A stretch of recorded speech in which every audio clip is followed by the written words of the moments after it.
Hello, I'm Manawoltos, and today I would like to share with you just some of my ideas regarding my actual political system that I've been working on for a while, my particular political ideology, and I'm going to give you a bit of a practical breakdown of some of its elements. Now, there's a lot more that I could write, but these are just some things I wrote off the top of my head this morning because these are things that stuck in my mind. So I thought, why not write them down? It might be easier to discuss if they are written down. So, first up, number one, cellular democracy, consisting of local communities electing municipal governments which appoint magistrates to higher magisteria, which parliamentarily elect leaders to appoint members of higher magisteria, etc. I just realized I had a bit of a typo there, but I was writing fast, so no surprise there. This is from a TXT file, but I'm actually holding a printout of it. So you may ask, what is cellular democracy? And it's essentially similar to what I just mentioned.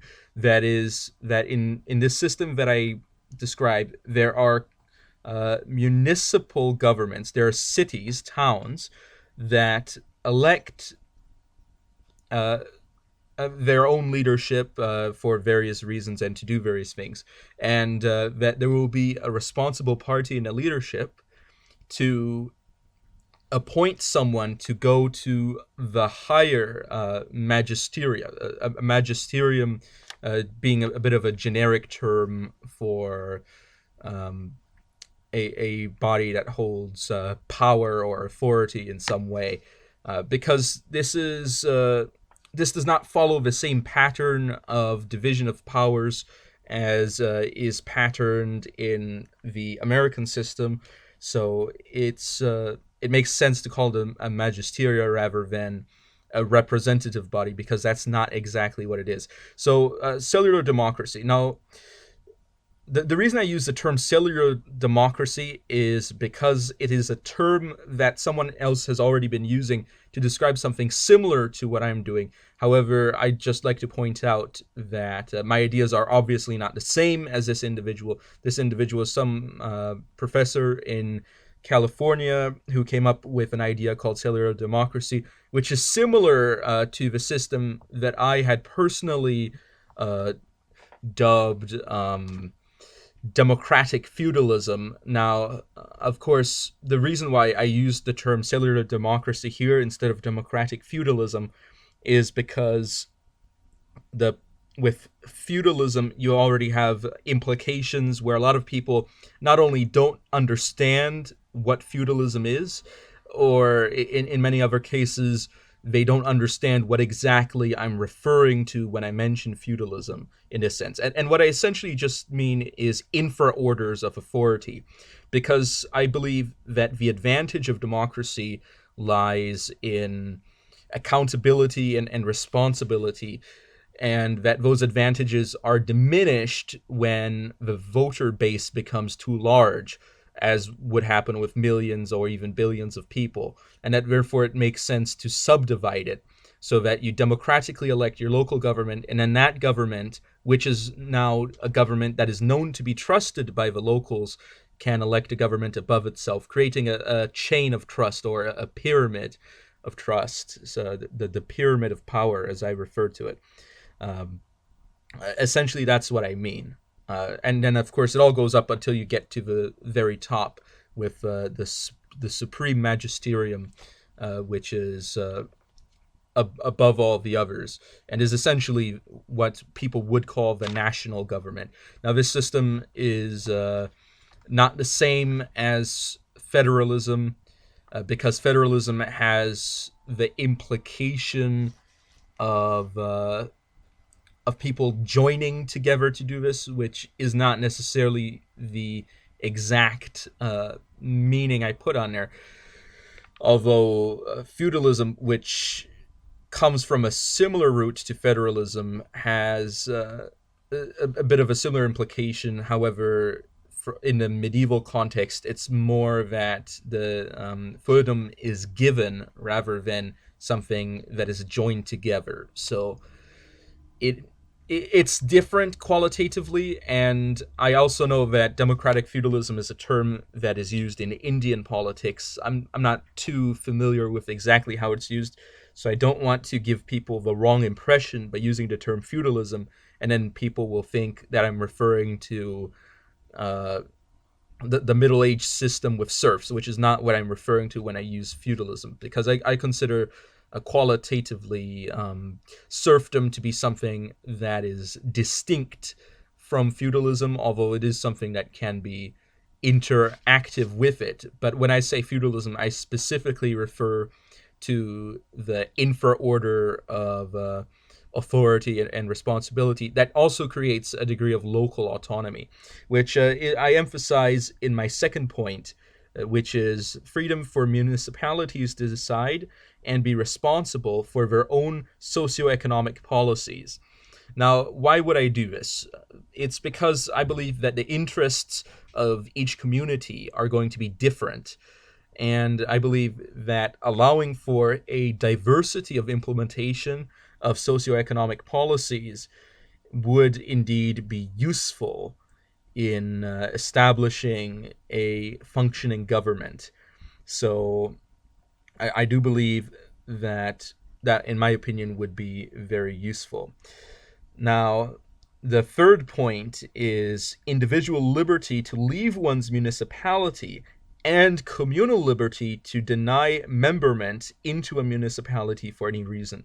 Now, I I use the term memberment instead of membership in order to reference the idea that someone who's not a member is trying to get in and they're not allowing that person to get in. So to become a member, to acquire a membership.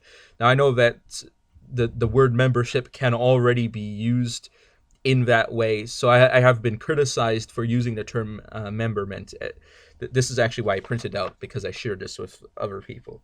But I would like to just say that this also allows for the maintenance of the autonomy of this particular system, in that if you don't want people to come in that might ruin your socioeconomic system, you don't have to let them in. Of course, there would be provisions for people traveling and people temporarily being someplace, but nobody would be allowed to become a permanent resident without the permission of that community. So there's essentially sort of immigration process. At the same time, I allow people to leave communities freely because it forces communities to compete in order to remain relevant in that they actually have to treat people well, because otherwise people won't want to be in their communities.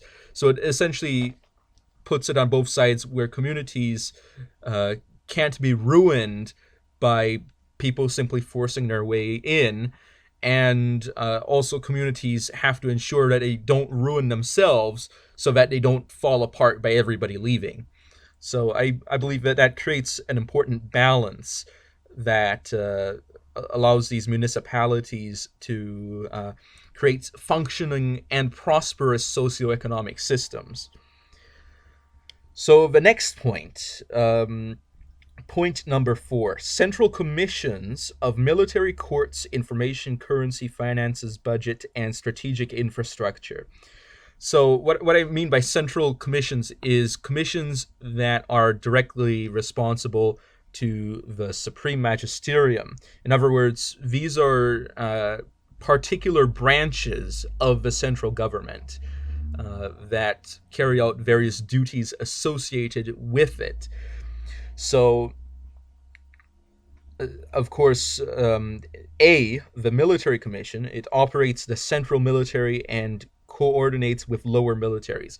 So another thing that I didn't mention on here is that every single level of government, down to the municipality, would be allowed to have an armed forces. Now, I would limit weapons of mass destruction to the supreme and the secondary levels of government, uh, simply because giving weapons of mass destruction to everyone would be problematic. I know that there's some people that really would love to have recreational McNukes.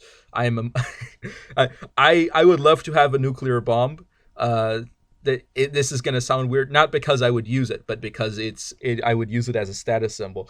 But anyway, I don't think that that's something that should be allowed, though. So just leave the memes out of it. So I also think it's important for the military to have an important authority here.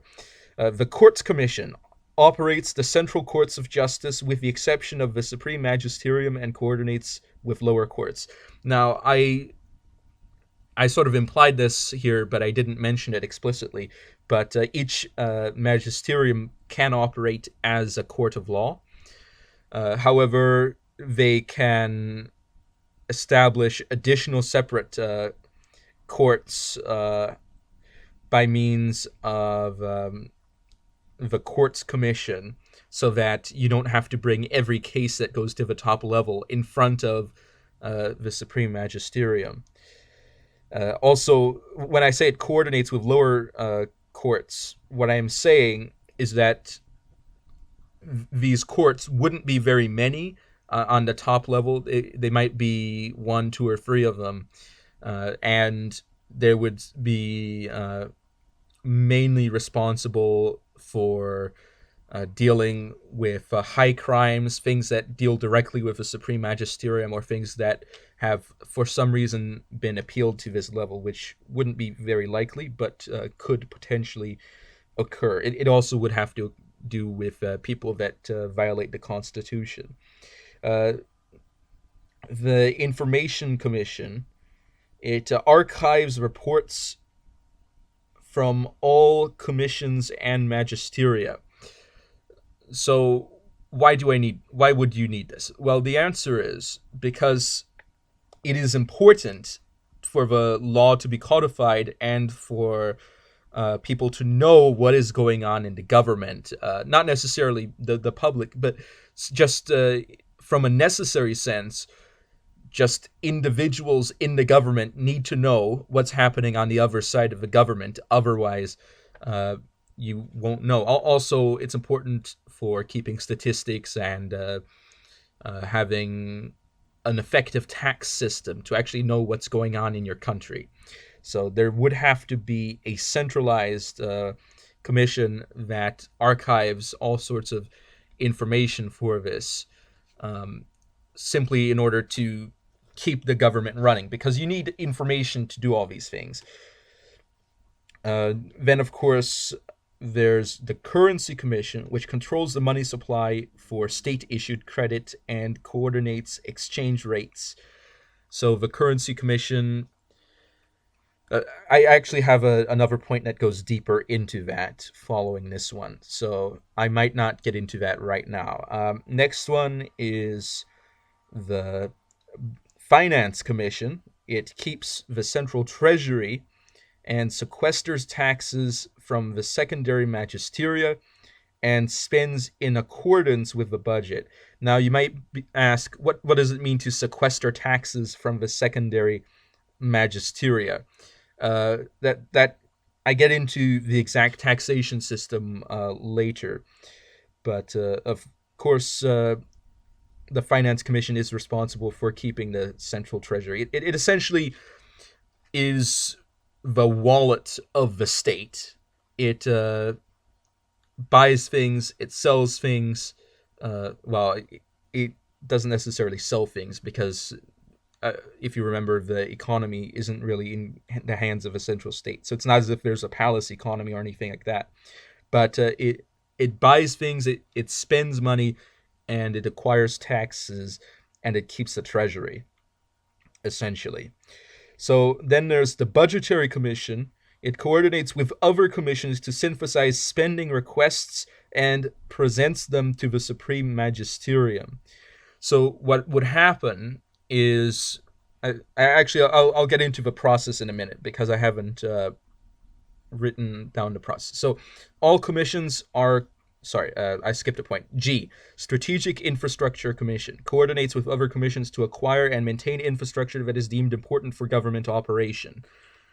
So essentially, those are the people that would have to build the roads, build the military bases, ensure that there are supplies that the military can use, and also build and maintain government buildings.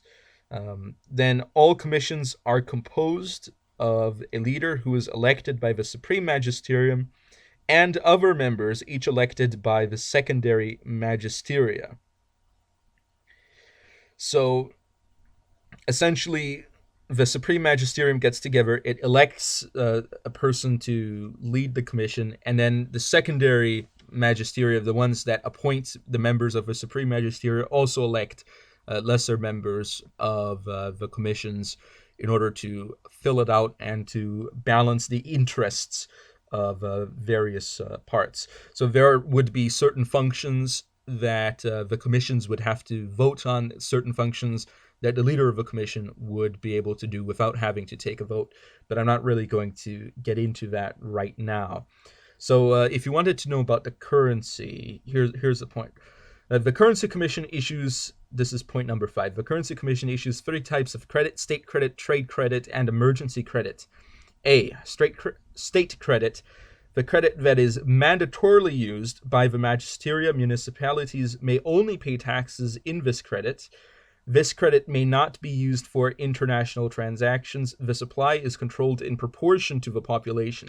So constitutionally speaking, there would be a particular amount of money that the Currency Commission would be allowed to put out, and they wouldn't be allowed to put out any more than that. They would have to, and if the population drops, they would have to decrease the money supply. If the population increases, they would have to increase the money supply. This prevents out of control inflation or deflation with the currency. And also the fact that it isn't allowed to be used internationally also helps prevent currency meddling from other countries. Now, the trade credit, the only credit that the state may use for international transactions, it can be purchased from the Currency Commission with state credit. The Finance Commission is forbidden from accumulating this credit without using it immediately. Supply is dependent on demand. So that last clause is something that I'm considering because I also wouldn't want them to just print it willy-nilly. But I would say it doesn't make sense in the sense that since this is something that is used primarily for government transactions, it wouldn't be something that you would necessarily have to print much of unless you particularly needed it for a transaction, in which case the government also would not be allowed to stockpile it. And the reason why it wouldn't be allowed to stockpile it is because it would cause a situation where the government just simply prints money. And I don't want that to happen. So I want it specifically that the government isn't actually allowed to use this unless it's making an international transaction. So the next one, emergency credits. It can only be produced under a financial emergency as declared by the Supreme Magisterium. It is used instead of state credit and can be redeemed later for a predetermined higher amount than its state credit equivalent. Now, you might be asked, why is the amount predetermined? Because in my particular system, it is illegal to put... actually, I'll mention that later, I believe. Okay. Actually, it's in the... next point D.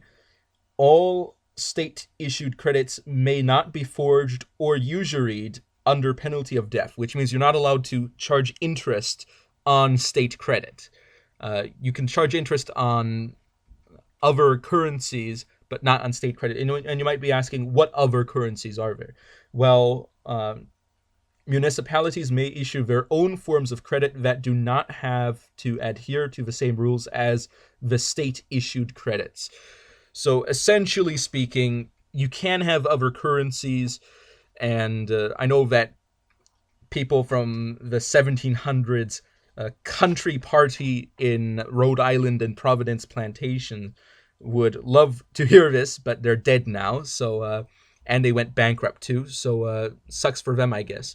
But anyway, essentially, there is no necessarily unified currency system other than the one that is used particularly for taxation. So, and for government spending. So, speaking of taxation, point number 6. Taxation is determined based on the budget approved by the Supreme Magisterium and is sequestered proportionally by each magisterium to its inferiors according to population until the municipalities, which are allowed to collect the state credit needed for taxation in any way that the community sees fit. So essentially, this means that the Supreme Magisterium, with assistance of the budgetary committee, can debate on whatever the budget is going to be, and then they're going to decide on what the budget is going to be based on the needs of the state in spending. And you might say, isn't it a bad thing if they get to decide their own budget? Well, it's not necessarily a bad thing, because there is actually, again, there's a cellular democracy. So, and the way the taxation works is that the Supreme Magisterium then divides the bill for taxes down to the next level of government based on however much population they have. And then that keeps dividing until each municipality is charged a certain amount per person in that municipality. And of course, if the intermediate magisteria also have expenses, that it would follow a similar route.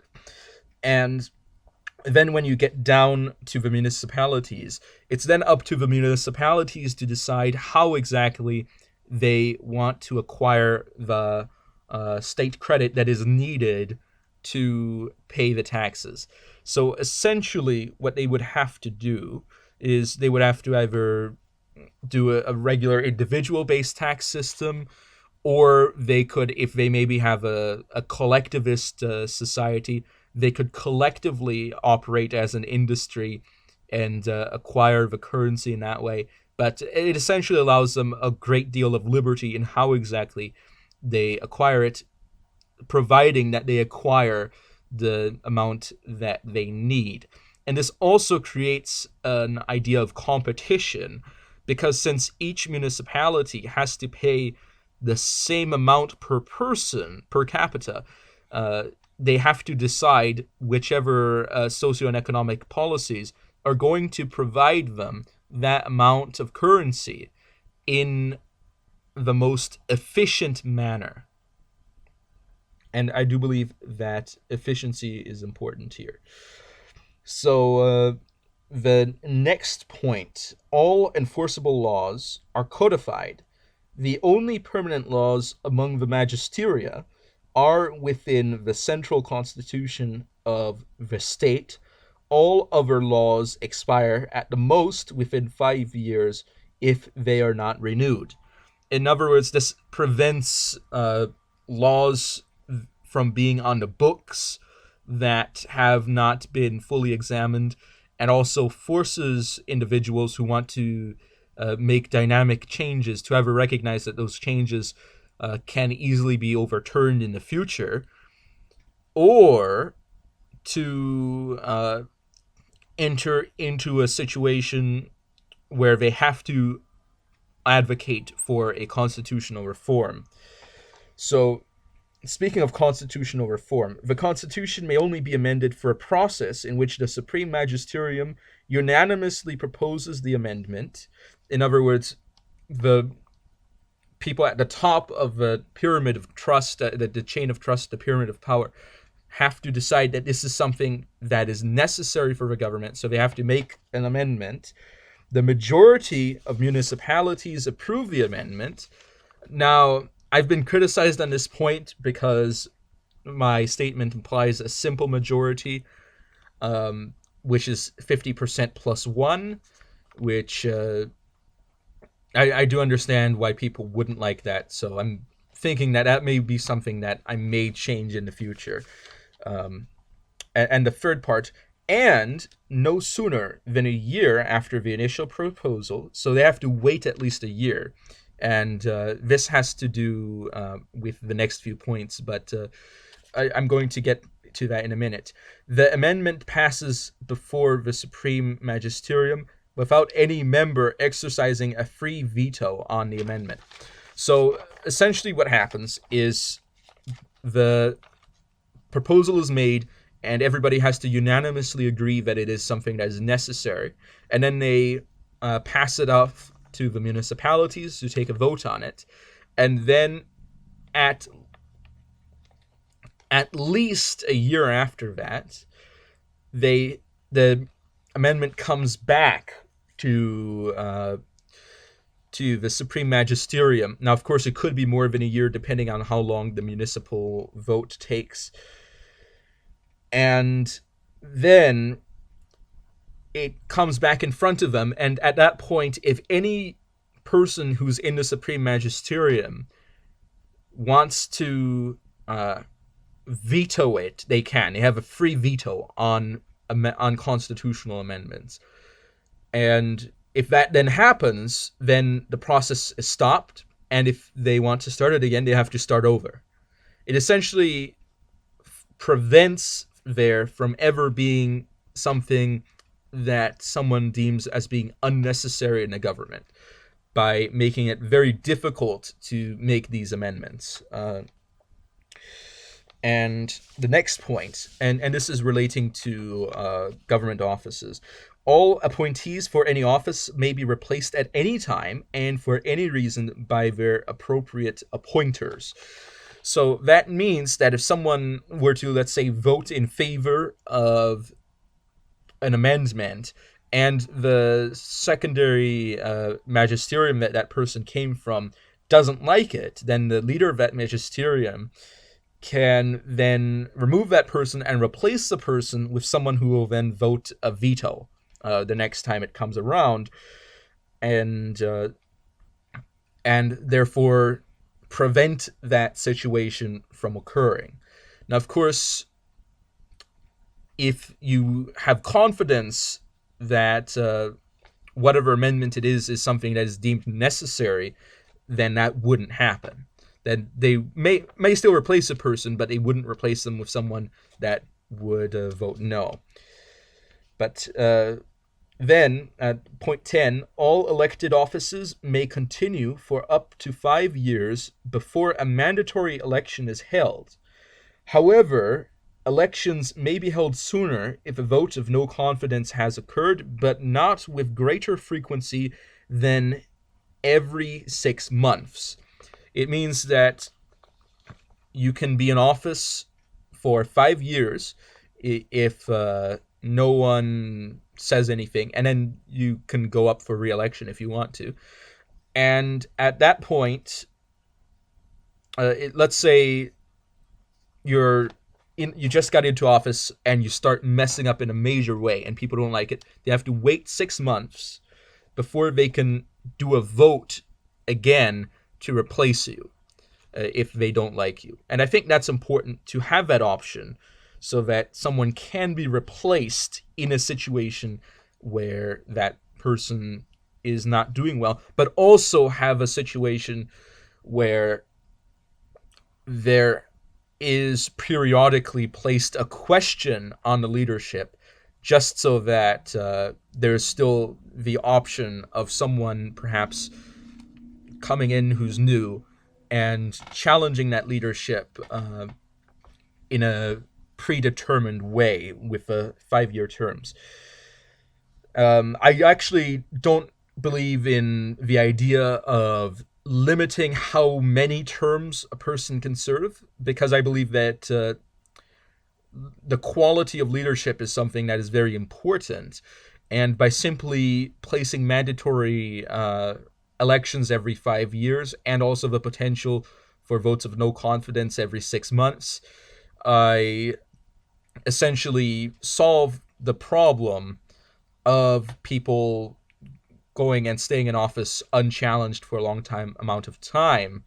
In addition to that, the cellular democracy would also prevent a situation where people would simply vote for the same person because that's what they've always done. Because in a cellular democracy, there's a greater sense of people having a closeness to the individuals that they're voting for, because they can have a closeness. You can't do that with 1,000,000 or 1,000,000,000 people, but you can do with 1,000, 10,000 people.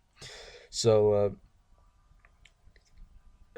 point 11, no office in a municipality shall either be unelectable to the people or unappointable to an elected office.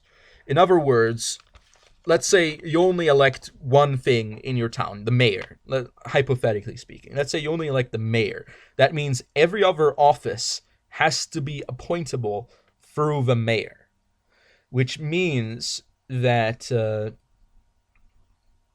you essentially prevent a situation where someone can simply be declared to be a monarch who can rule for a very long time, and the people don't get to directly vote on that person, and you have a situation where people stay in what people would call the deep state, but this is a municipality, so that's not really that situation. Essentially, it's a way to prevent potential cronyism by allowing the government to be completely replaced. And I think that's important, to have a replaceable government in case things go wrong. So, point 12, murder, assault, rape, theft, vandalism, perjury, fraud, breach of contract, criminal incitement, and criminal conspiracy shall be punished as crimes in every jurisdiction, with each municipality holding liberty to determine appropriate punishments and jurisprudential interpretations. It essentially means that you've got five very physical crimes: murder, assault, rape, theft, and vandalism, and 5 crimes that are more related to abuses of speech, such as perjury, fraud, breach of contract, criminal incitement, and criminal conspiracy.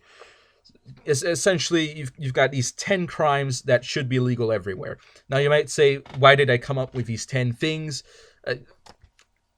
Well, it has to do not only with what is practical for functioning as a government, but also my moral values. So it is ultimately a partisan thing. I know some people wouldn't consider theft to be a crime, but to be honest, I'm going to say it is. So deal with it.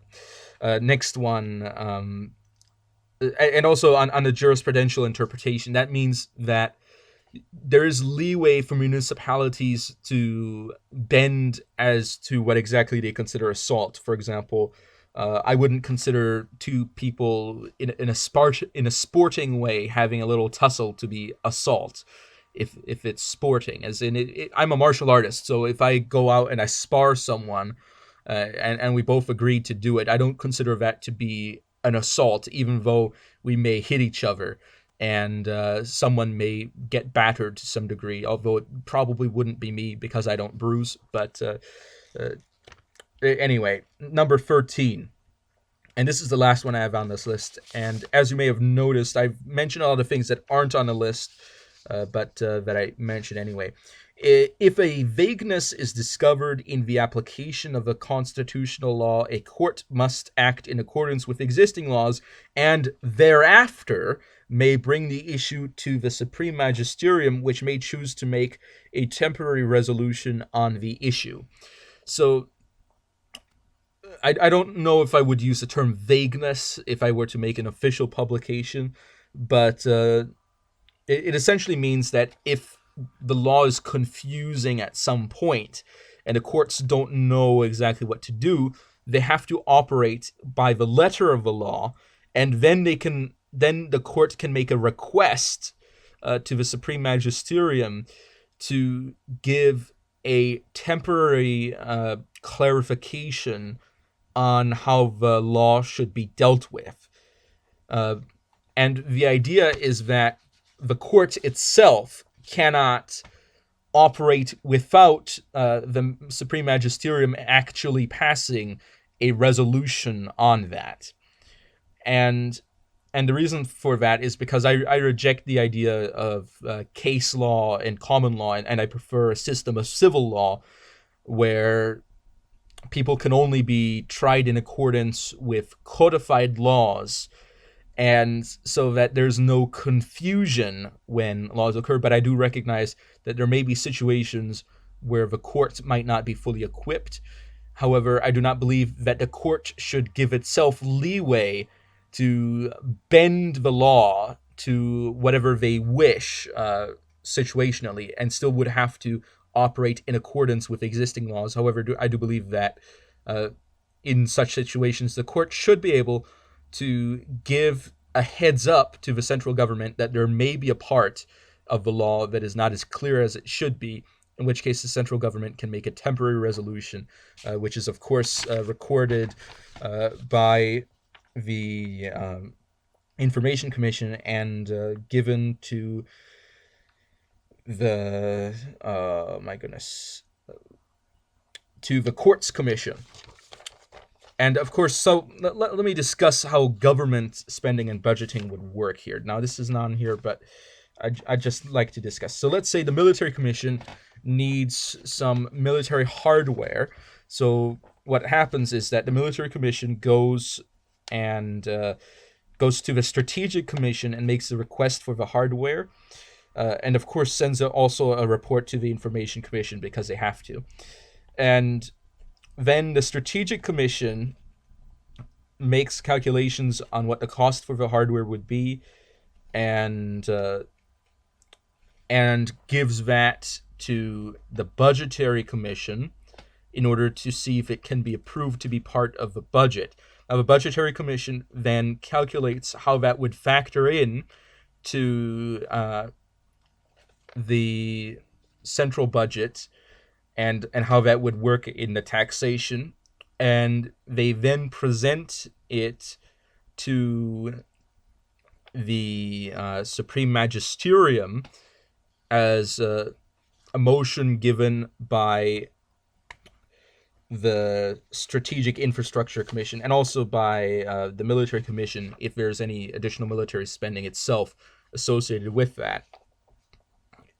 And then at this point, the Supreme Magisterium can choose to vote on whether to approve, to disapprove, or to modify what exactly they think needs to be there. And then when that either becomes part of a budget or fails to become part of a budget, reports are of course sent back to the Strategic Infrastructure Commission, the Military Commission, and of course the Information Commission, which of course receives the reports at every point of the stage for particular reasons. So that's how the spending would work. It's that you would go to the appropriate commissions to get it looked at, and essentially go for a process. So my particular ideology, this is something I like to talk about, is not a utopian ideology. As you may have noticed, I didn't really give too much of an idea as to social and economic policy besides the monetarism on the credit and the basic crimes that should be illegal in every jurisdiction.